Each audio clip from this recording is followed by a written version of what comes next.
Pinagpalang araw po sa inyong lahat, mga kapatid. Isa na naman pong kabanata ng pagpapagaling ng Panginoon ng ating natunghayan. At ito po ay ang pagpapagaling sa isang ketongin. Alam po natin ang mga ketongin po ay they are not just suffering from physical ailment, but they are also considered social and religious outcasts because they believe that their sickness originated from their sins.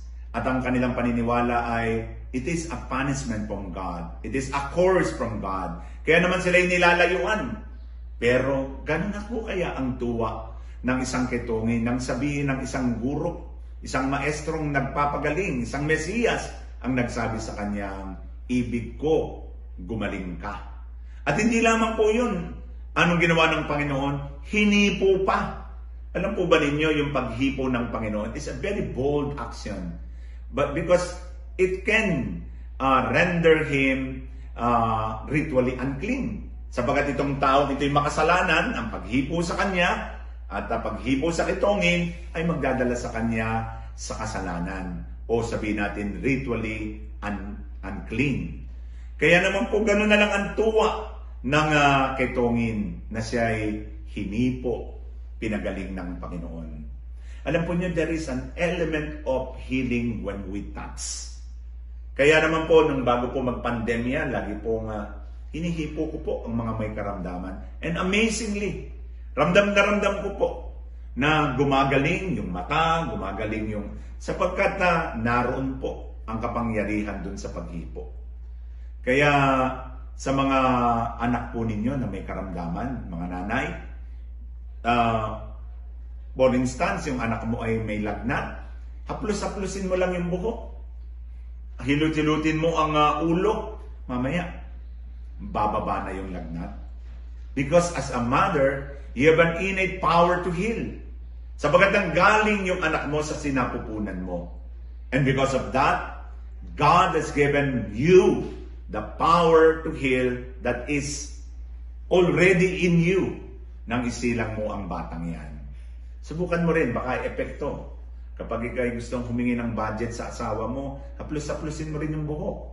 At masama ang pakiramdam, masahihin mo pa. At makikita mo, hindi ka lang bibigyan ng budget, bibigyan ka pa ng pan-shopping. Yan, take it from me. Hindi po sa banal na ebanghelyo.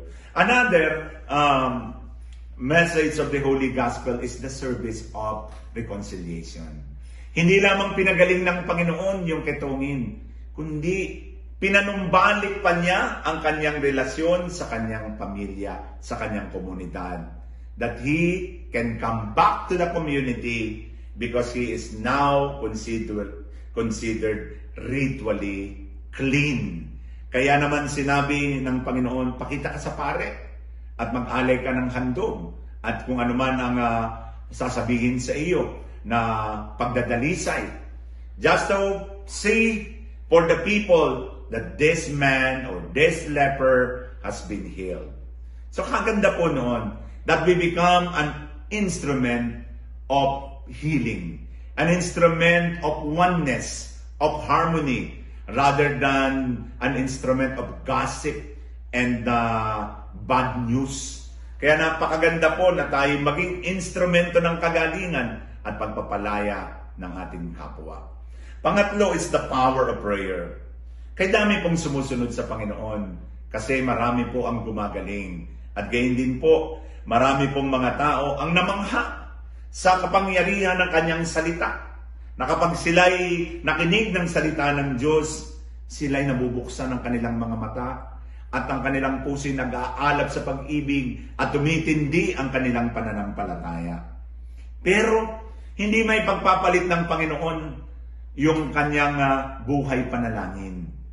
Kailangan niyang magdasal. Kailangan niyang manahimik. He will always go to retreat for a place to talk to the Father, to a desert and silent prayer. Na kahit nga po ang kalikasan, kailangan mamahinga sa katahimikan ng mundo.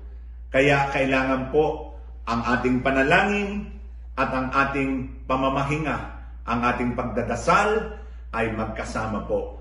Prayer and works will go together for us to experience victory.